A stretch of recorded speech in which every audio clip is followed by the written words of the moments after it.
Hello friends, welcome back to my YouTube channel grow with Raj. आज हम लोग गोलक के बारे में पढ़ेंगे। गोलक को इंग्लिश में स्पेयर बोलते हैं।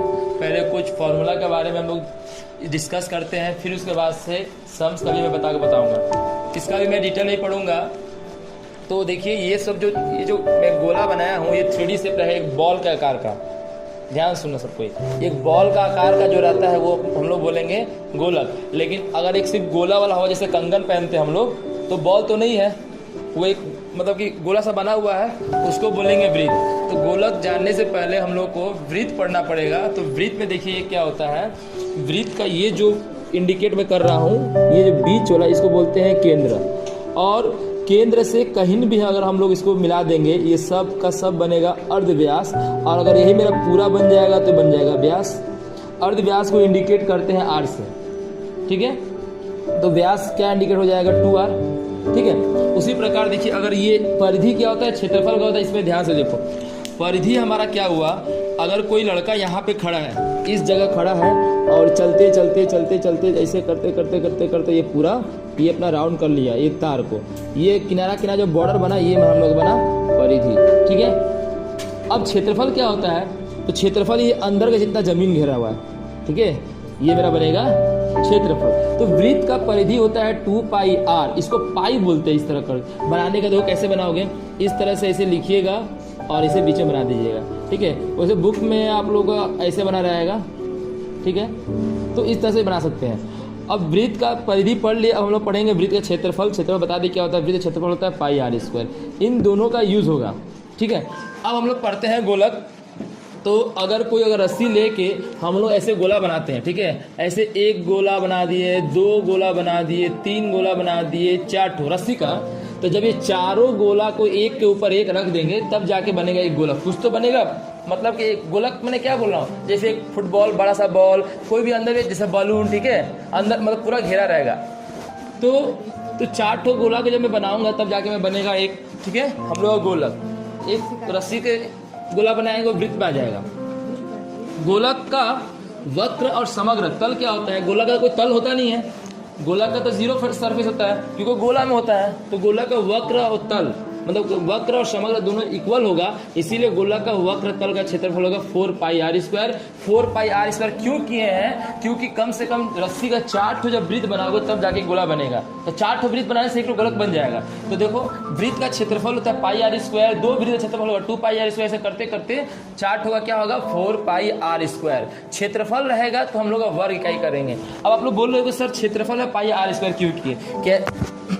कैजुअली हम लोग को पता है कि किसी का भी क्षेत्रफल निकालने के लिए लंबाई और चौड़ाई को मल्टीप्लाई करते हैं। लंबाई और चौड़ाई को मल्टीप्लाई करते हैं, तो यहाँ पे तो लंबाई चौड़ाई सिर्फ r का ही बराबर है, सब कुछ तो इसका r है, इसीलिए डबल r।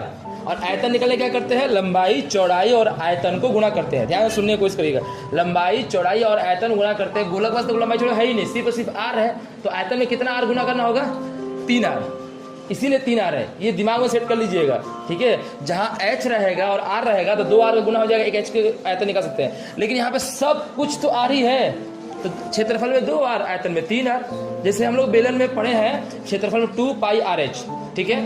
तो 2πr में लंबाई चौड़ाई हुआ। अगर आयतन पढ़े होंगे तो πr² पढ़े होंगे। तो देखो, 2 ठो r लंबाई चौड़ाई के लिए हो गया, एगो h। तो h है तब तो h, अगर h नहीं रहेगा तो r से ही काम चलाना होगा।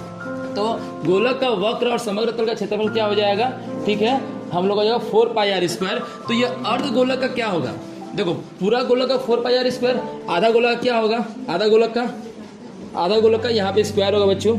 आधा गोलक का क्या होगा, पूरा गोलक का 4πr², तो आधा गोलक का हो जाएगा हम लोग का 2πr²। अब ध्यान दीजिएगा, इस गोलक में कोई ढक्कन वक्कन नहीं लगेगा, लेकिन आधा गोलक में ये वाला ऊपर ढक्कन लगाओगे तो ढक्कन भी वृत्त लगेगा, तो उसके लिए फिर πr² जोड़ना पड़ेगा, ठीक है।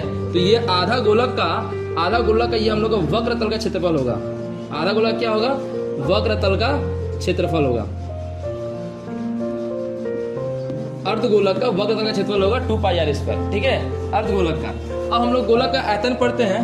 तो देखो, इसका थर्ड मतलब कि जितना संपूर्ण गोलक होता है उसका तीसरा भाग हम लोग का आयतन होगा, लेकिन उसमें r का मल्टीप्लाई करना होगा। तो संपूर्ण गोलक का होता है 4πr², एक r जोड़ेंगे 4πr³ हो जाएगा, तीसरा भाग करेंगे तो 4/3πr³ हो जाएगा। तो उसी प्रकार अगर आधा करेंगे, पूरा का ये है तो आधा क्या करेंगे, तो 2 से भागा देंगे, जब 2 से कट करेंगे तो 4 और 2 कट करके क्या हो जाएगा, जैसे 2 से भागा देंगे तो 2 2 4 कट जाएगा ना।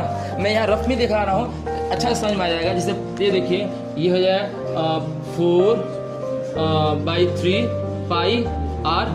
अगर 2 से भागा देंगे यहाँ पर 2πr³/3 होगा, 2/3πr³ होगा ना।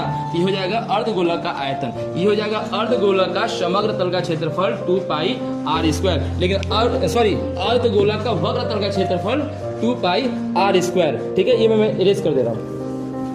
लेकिन अगर मेरे को बोला जाएगा अर्धगोलक का समग्र तल क्षेत्रफल क्या होगा, तो अर्धगोलक का, ठीक है, समग्र तल का क्षेत्रफल हम लोग का, तो वक्र तल का क्षेत्रफल है 2πr²।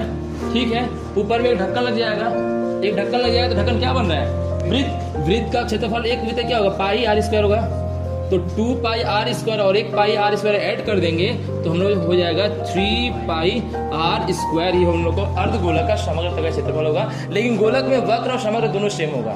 ठीक है, इस तरह से पूरा फॉर्मूला हम लोग का आता है, जिससे पाई का मान हम लोग को होता है 22/7, और जो 7 से अगर डिवाइड करेंगे दशमलव का 2 स्थान पर 3.14 होगा। डी का मतलब व्यास होता है, आर का मतलब अर्धव्यास होता है। अगर आर दिया हुआ है, ठीक है, तो आर मतलब कि व्यास का आधा होता है, दोनों बराबर होगा। अगर डी दिया हुआ है तो अर्धव्यास दुगना करेंगे, व्यास निकल जाएगा। इस तरह से हम लोग का संपूर्ण गोलक का ये फॉर्मूला हुआ। इसमें से संपूर्ण गोलक का ये फॉर्मूला हुआ, खोखले गोलक का छोड़कर। गोलक का सारा फॉर्मूला समझने के बाद अब एक हम लोग सम्स करते हैं। इस सवाल में बोला है किसी गोलक का अर्धव्यास 10.5 सेंटीमीटर हो तो उसका समग्र तल का क्षेत्रफल कितना होगा। तो अर्धव्यास, ध्यान सुनना, अर्धव्यास 10.5 बोला है, तो अर्धव्यास को हम लोग किससे इंडिकेट करेंगे, आप लोगों को पता ही है। अर्धव्यास को हम लोग स्मॉल r से इंडिकेट करेंगे। यहाँ पे लिखेंगे 10.5। क्लियर, यूनिट देना मत भूलिएगा, सेंटीमीटर जरूरी है। अब पूछा है समग्र तल का क्षेत्रफल क्या होता है, तो समग्र तल का क्षेत्रफल आप लोगों को पता है फॉर्मूला, हम यहाँ पे लिख दे रहे हैं, फिर से रिवीजन हो जाएगा। समग्र तल का क्षेत्रफल, ठीक है, समग्र तल का क्षेत्रफल। देखो यहाँ ध्यान से देखो, समग्र तल का क्षेत्रफल, तो समग्र तल क्षेत्रफल क्या होगा, 4πr³। सही है, हम काट देगा। क्या गलती है बेटी, अरे r² होगा ना। तो देखो समग्र तल का क्षेत्रफल का फॉर्मूला होगा 4πr²। हम लोग को 4 इनके बीच में गुणा हुआ है, गुणा पाई का वैल्यू हम बता चुके हैं 22/7 होता है, और r का मान इंटू 10.5 इंटू 10.5। ये दशमलव हटाएंगे तो इधर 10 हो जाएगा, ये भी दशमलव हटाएंगे तो यहाँ भी 10 हो जाएगा।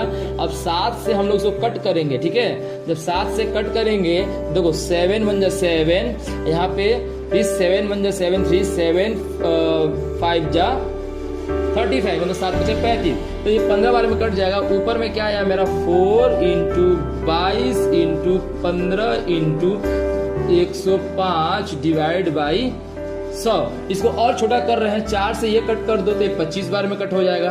25 और 15 को कट कर दो तो 5 तिहाई 15, 25। 5 से 105 को भी कट सकते हैं, 5 दूना 10, 5 एकम 5, मतलब आप लोग को हो गया 22 इंटू ये हो जाएगा 63 हो जाएगा ना। 3 1 3, 3 2 6। इसको अगर मल्टीप्लाई कर देंगे 22 इंटू 63 को अगर मल्टीप्लाई करेंगे तो क्या होगा, 22 से केवल पता ही है, 22 तिया कितना होता है 66।